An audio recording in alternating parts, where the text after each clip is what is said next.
Hello दोस्तों, स्वागत है आप सभी का आपके अपने यूट्यूब चैनल तेजस स्टडी पॉइंट पर।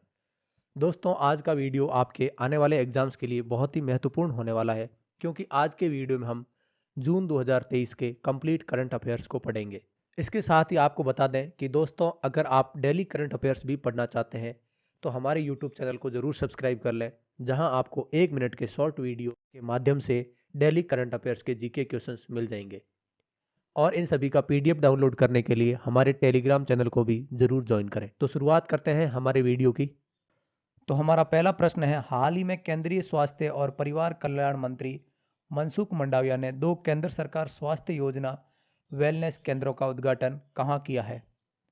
तो मनसुख मंडाविया ने 2 वेलनेस केंद्रों का उद्घाटन कहाँ किया है? पंचकुला और चंडीगढ़ में। महिलाओं द्वारा संचालित एमएसएमई में 20,000 करोड़ रुपए का ऋण सुविधा देने की घोषणा किस सरकार ने की है? तो महिलाओं द्वारा संचालित एमएसएमई में 20,000 रुपए करोड़ ऋण देने की सुविधा किस सरकार ने घोषणा की है? उत्तर प्रदेश सरकार ने। उत्तर प्रदेश सरकार ने छात्रों के गणित कौशल में सुधार के लिए किस संस्थान के साथ समझौते पर हस्ताक्षर किए हैं? तो किस संस्थान से? खान अकेडमी के साथ। भारत में सबसे बड़े निजी रेल कोच कारखाने का उद्घाटन कहाँ किया गया? भारत में सबसे बड़े निजी रेल कोच कारखाने का उद्घाटन कहाँ किया गया? तेलंगाना में। अगला है, हाल ही में माउंट एवरेस्ट पर फतह करने वाली तमिलनाडु की पहली महिला कौन बनी है? वो बनी है मुथमिज सेल्वी। तमिलनाडु की पहली महिला जिसने माउंट एवरेस्ट फतेह की है वो कौन है? मुथमिज सेल्वी। हाल ही में आरबीआई के डिप्टी गवर्नर जिनका नाम है डॉक्टर माइकल देवव्रत पात्रा ने किस राज्य में आरबीआई के उप कार्यालय का उद्घाटन किया है? नागालैंड में। महाराष्ट्र के मुख्यमंत्री एकनाथ शिंदे ने महाराष्ट्र के किस स्थान पर विश्व की सबसे बड़ी क्लस्टर विकास योजना शुरुआत की है? तो वो है थाने। महाराष्ट्र सरकार ने हाल ही में किस शहर का नाम बदलकर अहिल्या नगर कर दिया है? तो सरकार ने किस शहर का नाम अहिल्या नगर रखा है? वो है अहमदनगर का। और इसके साथ ही महाराष्ट्र सरकार ने और भी नाम चेंज किए हैं। औरंगाबाद का नाम चेंज करके छत्रपति संभाजी नगर कर दिया है और उस्मानाबाद का नाम चेंज करके धारशिव कर दिया है। अगला है, हाल ही में किस राज्य सरकार ने सीखो और कमाओ योजना प्रारंभ की है? तो सीखो और कमाओ योजना प्रारंभ की है मध्य प्रदेश सरकार ने। विश्व बैंक ने विजिलेंस केरल कार्यक्रम का नाम दे रखे। विजिलेंस केरल कार्यक्रम का समर्थन करने के लिए कितने ऋण को स्वीकृत किया है? 150 मिलियन डॉलर। हाल ही में केरल के किस अंतर्राष्ट्रीय हवाई अड्डे को केंद्रीय पर्यावरण मंत्रालय ने हरी झंडी दिखाई है? तो केरल के किस अंतर्राष्ट्रीय हवाई अड्डे को? सबरीमाला अंतर्राष्ट्रीय हवाई अड्डे को। केरल के मुख्यमंत्री पिनाराई विजयन, नाम पता होगा सभी को, केरल के मुख्यमंत्री पिनाराई विजयन, केरला स्टार्टअप मिशन के पहले इन्फिनिटी सेंटर का उद्घाटन कहाँ किया है? दुबई में। दोस्तों, अगर मुख्यमंत्री और राज्यपालों को अगर आपको याद करने में कठिनाई होती है तो हमने अपलोड किया है वीडियो जिसमें आपको ट्रिक से राज्यपाल और सभी राज्यों के मुख्यमंत्रियों को पढ़ाने का प्रयास किया है। तो आप उन वीडियो को जरूर देखें ताकि आपको ये सब मुख्यमंत्री और राज्यपाल इजीली याद हो जाएंगे। गोवा के मुख्यमंत्री प्रमोद सावंत ने 36वें राष्ट्रीय खेलों के लिए शुभंकर का अनावरण किया है। वह क्या नाम दिया है? तो 37वें राष्ट्रीय खेलों के शुभंकर का क्या नामकरण रखा है प्रमोद सावंत ने? तो इसका क्या आंसर है? मोगो। गुजरात सरकार ने सेमीकंडक्टर यूनिट के लिए किस अमेरिकी चिप निर्माता कंपनी के साथ समझौते पर हस्ताक्षर किए हैं? तो गुजरात सरकार ने सेमीकंडक्टर के लिए एक अमेरिका की चिप निर्माता कंपनी के साथ हस्ताक्षर किए। उस कंपनी का नाम है माइक्रोन। विश्व बैंक ने बिजली सुधारों के लिए किस राज्य को 200 मिलियन डॉलर का ऋण स्वीकृत किया? तो 200 मिलियन डॉलर विश्व बैंक किसको देगा? हिमाचल प्रदेश सरकार को। किस राज्य सरकार ने हाथियों को ट्रैक करने के लिए और ग्रामीणों को सतर्क करने के लिए एआई आधारित ऐप लॉन्च किया है? वो है छत्तीसगढ़ सरकार। एशियाई विकास बैंक एडीबी ने भारत के किस राज्य को सड़क सुधार के लिए 295 मिलियन डॉलर रुपए का निर्माण ऋण दिया है? वो कौन सा बैंक है? एडीबी। और किस सरकार को दिया है? बिहार सरकार को। हाल ही में किसे media company the Hindu group of publishing private, media company का नाम है the Hindu group publishing private limited, उसका अध्यक्ष किसे बनाया गया है? निर्मला लक्ष्मण को। भारत के पहले कार्बन न्यूट्रल गांव के रूप में किस गांव को विकसित किया गया है? तो भारत का पहला कार्बन न्यूट्रल गांव कौन सा है? भिवंडी तालुका।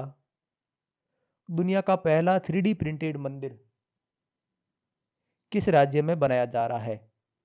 तो पहला 3D प्रिंटेड मंदिर तेलंगाना राज्य में बनाया जा रहा है।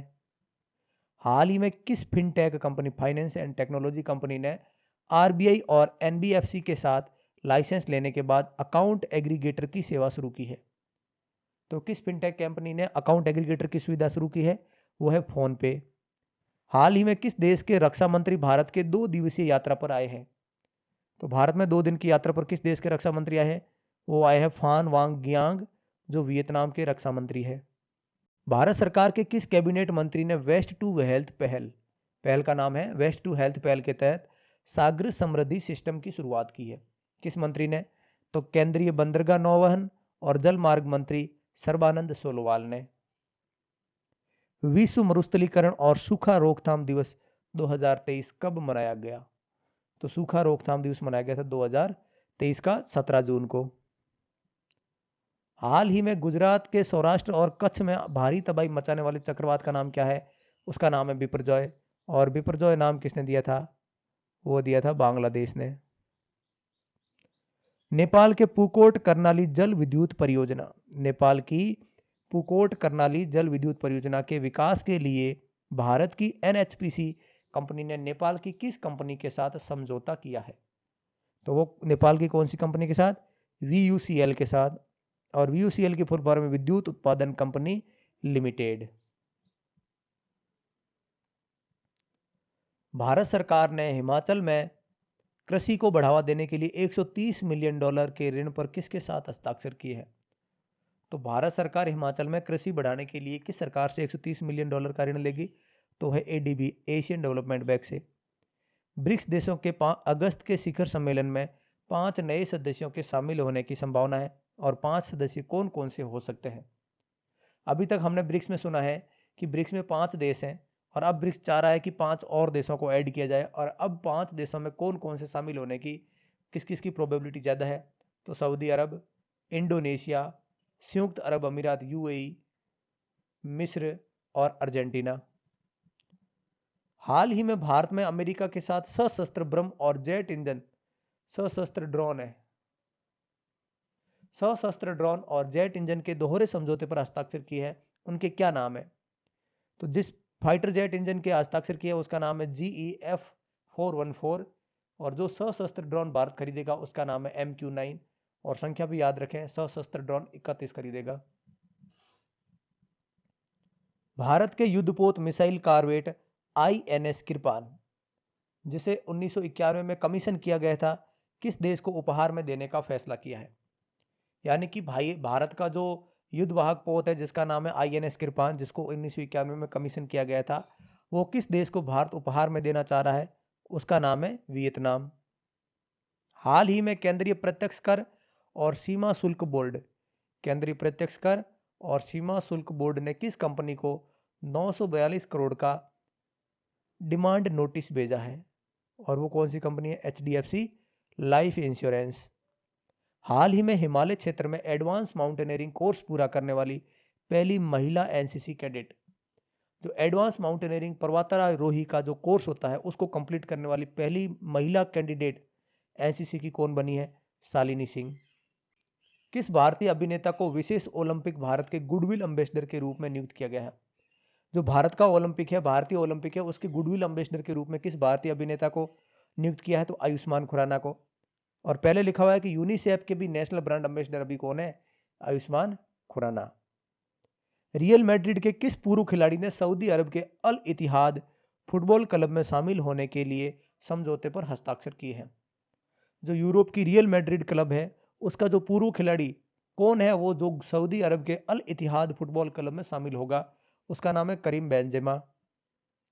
हाल ही में नोबेल पुरस्कार विजेता जॉन गुड इनफ का निधन हो गया है। उन्हें किस खोज के लिए जो है वो नोबेल पुरस्कार दिया गया था?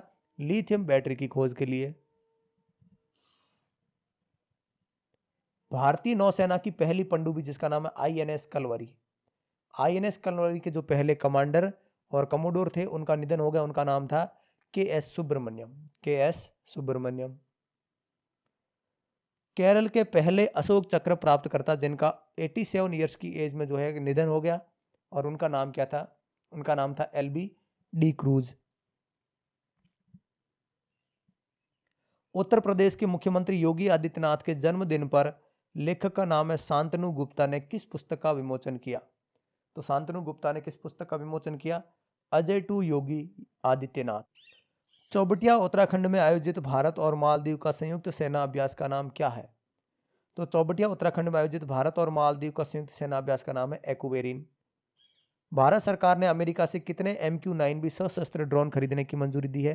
तो अभी आपको बताया था 31 ड्रोन। भारतीय सेना ने मंगोलिया में आयोजित किस बहुराष्ट्रीय सैन्य अभियान में भाग लिया? तो भारतीय सेना ने मंगोलिया में एक्स खान क्वेस्ट 2023 में भाग लिया। भारत इलेक्ट्रॉनिक्स लिमिटेड BEL को आकाश मिसाइलों के लिए 5,900 करोड़ रुपए का ऑर्डर किस कंपनी से मिला? तो भारत की एक कंपनी जिसका नाम है BEL, और उसको आकाश मिसाइल बनाने के लिए किस कंपनी से ऑर्डर मिला है 5,900 करोड़ का? तो कंपनी है भारत डायनामिक्स लिमिटेड। भारतीय नौसेना ने युवाओं और नागरिकों के साथ जुड़ने के लिए किस कार्यक्रम की शुरुआत की है? कौन सा कार्यक्रम आयोजित किया है? लद्दाख के युवाओं के बारे में बात की जा रही है। लद्दाख के युवाओं से जुड़ने के लिए जुले लद्दाख। भारत में G20 शिखर सम्मेलन के तहत इंफ्रास्ट्रक्चर वर्किंग ग्रुप की मीटिंग हुई। कितने दिन की? 3 दिन की। और कहाँ आयोजित हुई थी? ऋषिकेश में आयोजित हुई। म्यूनिख जर्मनी में आयोजित 3 दिवसीय इंटरसोलर यूरोप 2023 इंटरसोलर यूरोप 2023 प्रदर्शन में भारत की किस कंपनी ने भाग लिया? तो है भारत की इरेडा।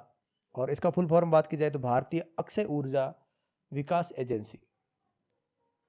भारत ने हाल ही में फ्रांस में आयोजित किस फेस्टिवल में पहली बार भाग लिया? तो फ्रांस के किस फेस्टिवल में पहली बार भाग लिया? तो उसका नाम है NAC international animation festival. NAC international animation festival AIAF में। G20 के अधिकारिता सहभागिता समूह जिसका नाम है विमन 20, उसका पहला कार्यक्रम कहाँ आयोजित हुआ? विमन 20 का पहला कार्यक्रम आयोजित हुआ था महाबलीपुरम में। प्रधानमंत्री नरेंद्र मोदी ने प्रथम राष्ट्रीय प्रशिक्षण सम्मेलन का उद्घाटन किस स्थान पर किया? तो पहला राष्ट्रीय प्रशिक्षण सम्मेलन का उद्घाटन किया था प्रगति मैदान में। और प्रगति मैदान में कहाँ? अंतर्राष्ट्रीय प्रदर्शनी एवं सम्मेलन केंद्र में। जून 2023 में वाराणसी में आयोजित G20 विकास मंत्रियों की बैठक की अध्यक्षता किसने की? तो जून 2023 में वाराणसी में जो आयोजित हुई थी विकास मंत्रियों की बैठक G20 की, उसके अध्यक्ष बने थे विदेश मंत्री S जयशंकर। IUCN के विश्व संरक्षण कांग्रेस 2025 की मेजबानी कौन सा देश करेगा? तो IUCN का जो है 2025 कांग्रेस विश्व संरक्षण कांग्रेस की मेजबानी कौन सा देश करेगा? वो है UAE। और UAE में कहाँ होगा? अबू धाबी में। तीसरे खेलो इंडिया यूनिवर्सिटी गेम का समापन कहाँ हुआ? तीसरे खेलो इंडिया यूनिवर्सिटी गेम का समापन कहाँ हुआ? वाराणसी उत्तर प्रदेश में। हाल ही में किस महिला ने कैरोलिना मुचोवा को हरा के फ्रेंच ओपन जीता है? तो फ्रेंच ओपन हाल ही में बहुत ही चर्चा में चल रहा है, तो ध्यान रखेंगे। फ्रेंच ओपन महिलाओं में किसने जीता था? तो महिला में कैरोलिना मुचोवा को हरा के जीता था इगा स्विएटेक ने। और पुरुष में वो भी आगे क्वेश्चन आ जाएगा, पुरुष में जीता था राफेल नडाल ने। विश्व पर्यावरण संरक्षण दिवस पर प्रधानमंत्री मोदी ने रामसर स्थलों के संरक्षण के लिए किस योजना का शुभारंभ किया है? तो पर्यावरण संरक्षण के दिवस पर रामसर स्थलों को बचाने के लिए मोदी ने कौन सी योजना शुरू की है? तो अमृत धरोहर योजना। अमृत धरोहर योजना। किस देश ने दुनिया में सबसे शक्तिशाली हाइपरसोनिक पवन सुरंग, दुनिया की सबसे शक्तिशाली हाइपरसोनिक पवन सुरंग जिसका नाम है JF-22, उसका अनावरण किसने किया है? चाइना ने। फ्रेंच ओपन 2023 का पुरुष एकल खिताब किसने जीता? वो जीता था राफेल नडाल ने। खेलो इंडिया यूनिवर्सिटी गेम में पदक तालिका में प्रथम स्थान पर कौन सा विश्वविद्यालय रहा? तो सबसे टॉप पर विश्वविद्यालय रहा था, उसका नाम था पंजाब विश्वविद्यालय। ग्लोबल जेंडर गैप इंडेक्स 2023 में भारत किस स्थान पर रहा? तो जेंडर गैप इंडेक्स के हिसाब से भारत जो है वो 2023 में 127वें स्थान पर रहा। इंटर कॉन्टिनेंटल फुटबॉल कप 2023 का खिताब किसने जीता? तो इंटर कॉन्टिनेंटल फुटबॉल क्लब का जो खिताब जीता था वो किसने जीता? भारत ने। शिक्षा मंत्रालय की 2023 की NIRF रैंकिंग में, तो शिक्षा मंत्रालय ने 2023 की NIRF की रैंकिंग जारी की है, जिसमें सर्वश्रेष्ठ शैक्षणिक संस्थान कौन सा है? वो है IIT मद्रास। और सबसे NIRF की रैंकिंग में सबसे सर्वश्रेष्ठ विश्वविद्यालय कौन सा है? तो विश्वविद्यालय यानी यूनिवर्सिटी, और यूनिवर्सिटी कौन सी है? IISc, Indian institute of science, Bengaluru. तो ध्यान रखेंगे इस क्वेश्चन को। सूरीनाम एक देश है। सूरीनाम के सर्वोच्च नागरिक सम्मान, सूरीनाम का सबसे बड़ा जो अवार्ड है उसका नाम है the grand order of the chain of yellow star, से किस भारतीय को सम्मानित किया गया है? उसका नाम है भारत के प्रधानमंत्री राष्ट्रपति द्रौपदी मुर्मू को। विश्व बैंक में ग्लोबल इकोनॉमिक प्रोस्पेक्टस रिपोर्ट में, ग्लोबल इकोनॉमिक्स प्रोस्पेक्टस रिपोर्ट में वित्तीय वर्ष 2023-24 के लिए GDP के विकास की दर अनुमान क्या है? तो पहले वर्ल्ड बैंक ने जो अनुमान लगाया था भारत की GDP विकास दर का वो 6.6 था, और वर्तमान में चेंज करके उसने कितना कर दिया है? 6.3%। हाल ही में फुटबॉल का कौन सा क्लब रियल मैड्रिड को पीछे छोड़ते हुए यूरोप का सबसे मूल्यवान क्लब बन गया है? तो पहले रियल मैड्रिड था और अब सबसे मूल्यवान क्लब कौन सा है? Manchester city club. My government India के अनुसार डिजिटल भुगतान में भारत का कौन सा स्थान दर्ज है? तो डिजिटल भुगतान में भारत कौन से स्थान पर है? वो पहले स्थान पर है। ग्लोबल लिवेबिलिटी इंडेक्स 2023 के अनुसार किस शहर ने दुनिया के सबसे रहने योग्य शहर का खिताब जीता है? तो 2023 का लिवेबिलिटी इंडेक्स की बात की जाए तो प्रथम स्थान पर है वियना, जो ऑस्ट्रिया की राजधानी है, और दूसरे स्थान पर है कोपेनहेगन। भारत में इसके टॉप 140 में कहीं नाम नहीं है। भारत का सबसे लिवेबिलिटी इंडेक्स में सबसे टॉप पे शहर है, उसका नाम है नई दिल्ली। उसको जो है कौन सा स्थान मिला? 141वां, और चेन्नई को मिला 144वां। The global startup ecosystem report, global startup ecosystem report में बेंगलुरु को कौन सा स्थान प्राप्त हुआ है? बेंगलुरु तो जो है वो स्टार्टअप का हब कहा जाता है। तो इसको कौन सी रैंकिंग मिली? तो पूरे वर्ल्ड वाइड कौन सी मिली? 20वीं रैंक मिली। और प्रथम स्थान पर कौन है? प्रथम स्थान पर अभी भी कौन है? सिलिकॉन वैली ही है। QS वर्ल्ड यूनिवर्सिटी रैंकिंग 2024 में भारत का IIT बॉम्बे 172वें स्थान से फिसल कर कहां तक आ गया है? तो भारत का IIT बॉम्बे का पिछले वर्ष जो है वो स्कोर था 172वें स्थान पर, और वर्तमान में वो कौन से स्थान पर आ गया है? 149वें स्थान पर आ गया है। विश्व आर्थिक मंच के ऊर्जा संक्रमण सूचकांक में भारत को विश्व में कौन सा स्थान प्राप्त हुआ? तो ऊर्जा संक्रमण सूचकांक में भारत को स्थान प्राप्त हुआ 67वां या 67वां। पहला स्थान स्वीडन, और दूसरे स्थान पे कौन है? डेनमार्क। अगला क्वेश्चन है, फीफा अंडर-20 विश्व कप 2023 का खिताब किसने जीता? तो 2023 का फीफा अंडर-20 वर्ल्ड कप किसने जीता था? उरुग्वे ने। संयुक्त सैन्य अभ्यास एक्वेरिन 2023 किन दो देशों के बीच आयोजित हुआ है? तो ये हमने अभी देखा, भारत और मालदीव के बीच में। Cost of living report, cost यानी पैसा, तो लिव यानी रहने के लिए कहीं पर किस व्यक्ति को जो है किस स्थान पर रहने में सबसे ज़्यादा पैसे लगते हैं? तो कॉस्ट ऑफ लिविंग रिपोर्ट 2023 के अनुसार प्रवासियों के लिए भारत का सबसे महंगा शहर कौन सा है? वो है मुंबई। अगला क्वेश्चन है, अंतर्राष्ट्रीय ओलंपिक समिति IOC ने 2023 के ओलंपिक ऑर्डर से किसे सम्मानित किया है? तो 2023 का ओलंपिक ऑर्डर से सम्मानित होने वाले व्यक्ति है doctor Tedros Ghebreyesus. Doctor Tedros Ghebreyesus. दुनिया का सबसे बड़ा रामायण मंदिर कहाँ बनाया जाएगा? चंपारण, बिहार में। तो सबसे बड़ा रामायण मंदिर बनेगा चंपारण, बिहार में। नवीनतम फीफा पुरुष वर्ल्ड कप रैंकिंग में 2023 में भारत को कौन सा स्थान प्राप्त हुआ है? फीफा हर साल अपनी जो है रैंकिंग जारी करता है, तो हर साल में 2023 में भारत को कौन सी रैंक प्राप्त हुई है? वो ये 100वीं। और प्रथम स्थान पे कौन है? वो है अर्जेंटीना, दूसरे स्थान पर फ्रांस है, और तीसरे स्थान पर ब्राजील है। हाल ही में सरकार ने किसे यूको बैंक के MD और CEO बनाया है? तो सरकार ने यूको बैंक के MD और CEO बनाया है अश्विनी कुमार को। हाल ही में किस solar energy corporation of India limited के MD पद पर कार्य संभाला है? तो solar energy corporation of India limited के MD कौन बने हैं? अजय यादव। भारतीय मौसम विभाग के महानिदेशक जिनका नाम है मृत्युंजय महापात्र, उन्हें विश्व विज्ञान की किस पद पर चुनाव जीता है? तो डॉक्टर मृत्युंजय महापात्रा ने विश्व मौसम विभाग में उपाध्यक्ष पद पर चुनाव जीता है। हाल ही में विश्व मौसम विज्ञान संगठन के नए अध्यक्ष के रूप में किसे चुना गया है? तो विश्व स्वास्थ्य संगठन के उपाध्यक्ष तो हमने अभी देखा मृत्युंजय महापात्रा जी, और विश्व स्वास्थ्य संगठन मौसम विज्ञान संगठन के नए अध्यक्ष कौन बने हैं? तो यूएई के मौसम वैज्ञानिक डॉक्टर अब्दुल्ला अल मंडोस, डॉक्टर अब्दुल्ला अल मंडोस। हाल ही में भारतीय भूवैज्ञानिक सर्वेक्षण का जीसीआई, भूवैज्ञानिक सर्वेक्षण जीएसीआई, जीसीआई का महानिदेशक किसे बनाया गया है? तो वो बनाया गया है जनार्दन प्रसाद को। हाल ही में किसे यूआईडीएआई के सीईओ के रूप में नामित किया गया है? तो यूआईडीएआई के सीईओ कौन बने हैं? अमित अग्रवाल।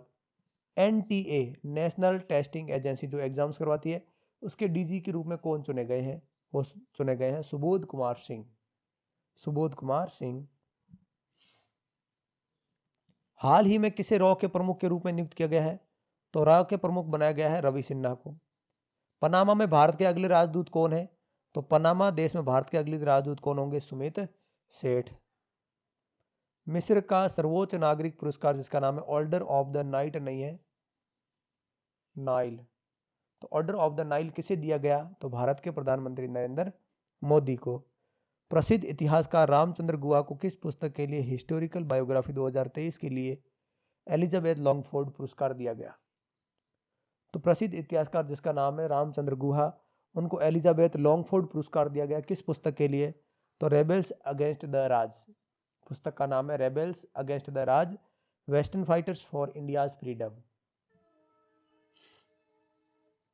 हाल ही में 2021 का गांधी शांति पुरस्कार किसे दिया गया है? वो दिया गया है गीता प्रेस गोरखपुर को। हाल ही में लंदन में सेंट्रल बैंकिंग द्वारा गवर्नर ऑफ द ईयर किसे सम्मानित किया गया है? तो सेंट्रल बैंक ने गवर्नर ऑफ द ईयर किसे माना है? वो आरबीआई के गवर्नर शक्तिकांत दास को। हाल ही में किसी ग्रीस के प्रधानमंत्री के रूप में चुना गया है? तो ग्रीस के प्रधानमंत्री कौन चुने गए हैं? वो है क्रियाकोस मिसोटाकिस, क्रियाकोस मिसोटाकिस। एंटोनियो गुटेरेस ने हाल ही में किस भारतीय मूल महिला को संयुक्त राष्ट्र के बाहरी अंतरिक्ष मामलों के लिए निदेशक के रूप में नियुक्त किया है? तो भारतीय महिला को कौन है जिसको यूएन के बाहरी अंतरिक्ष मामलों के लिए निदेशक बनाया है? वो है आरती होला मैनी, आरती होला मैनी। हाल ही में कौन फिनलैंड के प्रधानमंत्री पद पर चुने गए हैं? तो फिनलैंड के प्रधानमंत्री बनाए गए हैं पैट्री ओरपो, पैट्री ओरपो।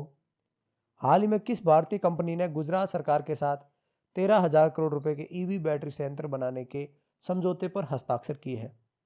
तो भारत की वो कंपनी कौन सी है जिसने गुजरात सरकार के साथ 13,000 करोड़ रुपए के ईवी बैटरी संयंत्र बनाने के लिए समझौते पर हस्ताक्षर किए? तो वो कंपनी है टाटा ग्रुप।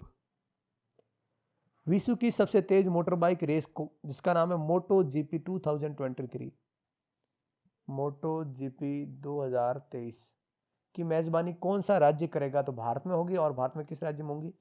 उत्तर प्रदेश में। हु किल्ड मूसेवाला की नामक पुस्तक किसने लिखी? हु किल्ड मूसेवाला किसने लिखी है? उनका नाम था जुपिंद्रजीत सिंह। हाल ही में कौन सा देश जापान को पछाड़कर विश्व का दूसरा सबसे बड़ा स्टील उत्पादक देश बन गया है? वो है भारत। फॉर्मूला 1 रेस का कैनेडियन ग्रैंड प्रिक्स 2023 किसने जीता? तो 2023 का कैनेडियन ग्रैंड प्रिक्स जीता था मैक्स वर्स्टेपन ने। एशियाई तलवारबाज चैंपियनशिप 2023 में कांस्य पदक जीतने वाली पहली भारतीय तलवारबाज कौन बनी है? भवानी देवी।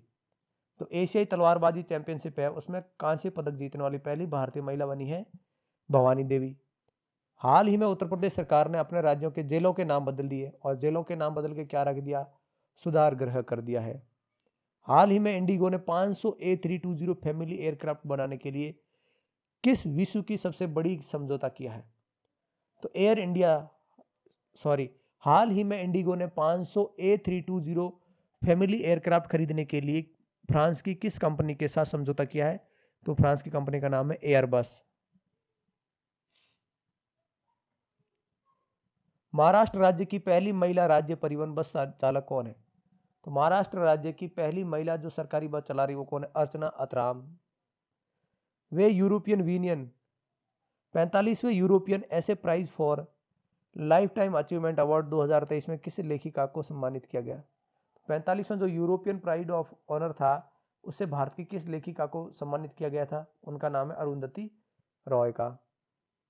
किस राज्य के मुख्यमंत्री ने राज्य के पद्म पुरस्कार विजेताओं को 10,000 रुपये हरियाणा मासिक सरकार पैसे देने की घोषणा की है? तो किस राज्य के मुख्यमंत्री ने उस राज्य के पद्म पुरस्कार विजेताओं को 10,000 रुपये प्रति माह पेंशन देने की घोषणा की है? तो हरियाणा सरकार के मुख्यमंत्री ने। 2023 का पहला हिंदू अमेरिकी शिखर सम्मेलन कहाँ आयोजित हुआ? 2023 में पहली बार हिंदू अमेरिकी शिखर सम्मेलन का आयोजित करने कहाँ आए थे? तो इसका सही आंसर क्या है? हिल अमेरिका में। हाल ही में भी बिहू कुह महोत्सव कहाँ मनाया जा रहा है? तो बिहू कुह और महोत्सव कहाँ मनाया जा रहा है? अरुणाचल प्रदेश में। हाल ही में किसे international air transfer association IATA के बोर्ड ऑफ गवर्नेंस के अध्यक्ष पद पर चुना गया है? तो IATA के अध्यक्ष पद पर कौन चुने गए हैं? तो इंडिगो के CEO पीटर एल्ब्रस। BSF के महानिदेशक पंकज कुमार सिंह ने सेवानिवृत्त होने के बाद BSF के महानिदेशक नियुक्त किसको किया गया? तो आपको पता है वर्तमान में जो है BSF के महानिदेशक चेंज हो चुके हैं। पहले थे पंकज कुमार सिंह और वर्तमान में किसे नियुक्त किया गया है? नितिन कुमार अग्रवाल को। भारत चीन सीमा मामलों पर परामर्श और समन्वय के लिए कार्यतंत्र की 27वीं बैठक कहाँ आयोजित हुई? तो भारत और चीन के बीच में सीमा सुलझाव करने के लिए 27वीं बैठक कहाँ पे हुई थी? नई दिल्ली में। 8 जून 2023 को मनाए गए विश्व महासागर दिवस की थीम क्या थी? तो महासागर दिवस की थीम थी planet ocean tides are changing. Planet ocean tides are changing. किस देश ने दुनिया का पहला डिजिटल सरकारी बॉन्ड जारी करने की घोषणा की? तो वो कौन सा ऐप है? वो है इजराइल। मुख्यमंत्री लर्न एंड अर्न योजना किस सरकार ने शुरू की है? तो लर्न एंड अर्न शुरू की मध्य प्रदेश ने। पर्यावरण संरक्षण पशुओं के गोबर प्रबंधन के लिए भारत सरकार ने कौन सी योजना शुरू की है? तो पशुओं के गोबर के संरक्षण के लिए सरकार ने एक पहल चलाई है जिसका नाम है गोबर धन योजना। 2023 में अंतर्राष्ट्रीय ग्रीन एप्पल अवार्ड जीतने वाला भारत का पहला राज्य। तो भारत का पहला राज्य जिसने ग्रीन एप्पल अवार्ड जीता उसका नाम क्या है? तेलंगाना। सिप्री द्वारा जारी की गई 2023 की रिपोर्ट के अनुसार किस देश के पास सबसे अधिक परमाणु हथियार है? तो सिप्री के अनुसार 2023 में सबसे ज्यादा परमाणु हथियार किसके पास है? रूस के पास। किस राज्य में नंद बाबा दूध मिशन की योजना शुरू की है? तो नंद बाबा दूध रेसने से जो है कहाँ पे फायदा हुआ है? किस जगह पे शुरुआत की है? उत्तर प्रदेश में। जर्मनी का प्रसिद्ध शांति पुरस्कार जर्मन शांति पुरस्कार 2023 से किस भारतीय को सम्मानित किया गया? तो जर्मनी के शांति पुरस्कार से सम्मानित किया गया था सलमान रुश्दी को। किस राज्य सरकार ने गृह ज्योति योजना शुरू की? वो है कर्नाटक सरकार। बहुपक्षीय नौसेना अभ्यास में कोमोडो 2023 की मेजबानी किस देश ने की? तो कोमोडो 2023 की मेजबानी बहुपक्षीय नौसेना अभ्यास में किसने की है? वो की है इंडोनेशिया ने।